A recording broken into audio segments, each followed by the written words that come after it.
नमस्कार दोस्तों, मैं हूं सुनील चौधरी और आपका स्वागत है। एक सवाल पूछता हूं, क्या आपको पता है दिल्ली एनसीआर में पानी खत्म क्यों हो रहा है? हवा हर साल ज्यादा जहरीली क्यों होती जा रही है? और गर्मी हर बार नया रिकॉर्ड क्यों तोड़ रही है? कहीं ना कहीं इसका जवाब एक ही नाम में छुपा है, अरावली। आज बात किसी अफवाह की नहीं, आज बात हमारे कल की है। नमस्कार मित्रों, मैं आपसे आज कोई भाषण नहीं दे रहा। मैं आज आपसे एक कहानी साझा कर रहा हूँ। एक ऐसी कहानी जो दिल्ली, हरियाणा, राजस्थान और हमारे बच्चों के भविष्य से जुड़ी है। मुद्दा ना पॉलिटिकल है, ना इमोशनल ड्रामा है, मुद्दा है समझ का। अरावली आखिर है क्या? सबसे पहले बेसिक समझ लेते हैं। अरावली कोई छोटा-मोटा पहाड़ नहीं है। ये भारत की सबसे पुरानी पर्वतमाला है, हिमालय से भी पुरानी।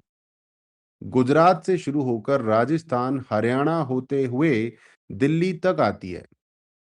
अब सवाल, इसका काम क्या है? पानी को जमीन के अंदर भेजना, रेगिस्तान को आगे बढ़ने से रोकना, गर्म हवाओं और धूल को रोकना, और एनसीआर को सांस लेने लायक बनाना। सीधी भाषा में अरावली का मतलब है प्राकृतिक AC, water tank, safety wall. पानी का क्या कनेक्शन है? आप ध्यान से समझने की कोशिश कीजिए। आज दिल्ली एनसीआर में बोरवेल 200-300 फीट नीचे क्यों जा रहे हैं? क्योंकि अरावली टूटती जा रही है। जब पहाड़ रहते हैं तो बारिश का पानी रुकता है, जमीन के अंदर जाता है। लेकिन जब पहाड़ काट दिए जाएं, जंगल साफ कर दिए जाएं, मिट्टी हटा दी जाए, तो पानी फिसल कर बह जाता है। फिर हम कहते हैं पानी सरकार दे दे। भाई, पानी पाइपलाइन से नहीं, प्रकृति से आता है, प्रकृति से। हवा और गर्मी का सच भी समझिए। अब आते हैं हवा पर। अरावली एक नेचुरल बैरियर है। ये रेगिस्तान की गर्म हवाओं और धूल को रोकती है। लेकिन जब अरावली कमजोर होती है तो आंधी, रेत के तूफान बढ़ते हैं। एक्यूआई 400 पार करता है। हीट वेव नॉर्मल हो जाती है। इसलिए ये मत सोचिए कि पॉल्यूशन सिर्फ गाड़ियों से है। पॉल्यूशन का आधा कारण जियोग्राफी का इम्बैलेंस है। असली विवाद कहाँ है? अब आते हैं कोर इशू पर। असली विवाद तीन चीजों का है। पहला है माइनिंग। बरसों से अरावली में पत्थर, ग्रेवल, मिनरल निकाले गए, कहीं लीगल कहीं इलीगल। माइनिंग से पहाड़ जो है फ्लैट हो गए, पानी के रास्ते टूट गए, जंगल खत्म हो गए।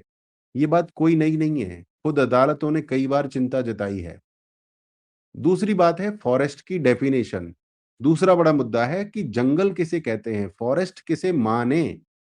बहुत सा अरावली इलाका कागजों में जंगल नहीं लिखा हुआ, लेकिन हकीकत में वही जंगल जैसा काम करता है।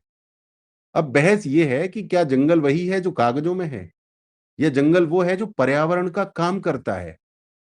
यही बैलेंस की जरूरत है। और तीसरा मुद्दा है डेवलपमेंट का प्रेशर।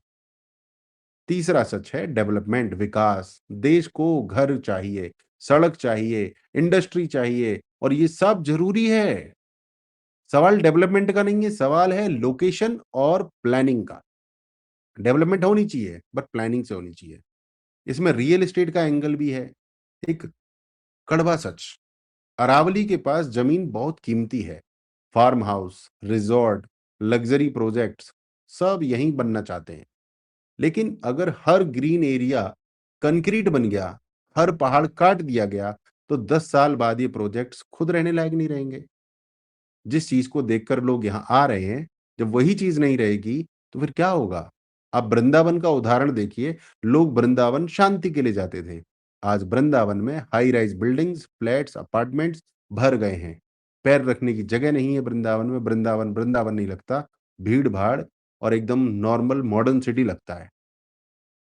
बात करेंगे गवर्नमेंट वर्सेस एनवायरनमेंट की और बैलेंस की। बहुत जरूरी बात है। ये कहना गलत है कि सरकार एनवायरनमेंट नहीं चाहती, और ये भी गलत है कि हर प्रोजेक्ट गलत है।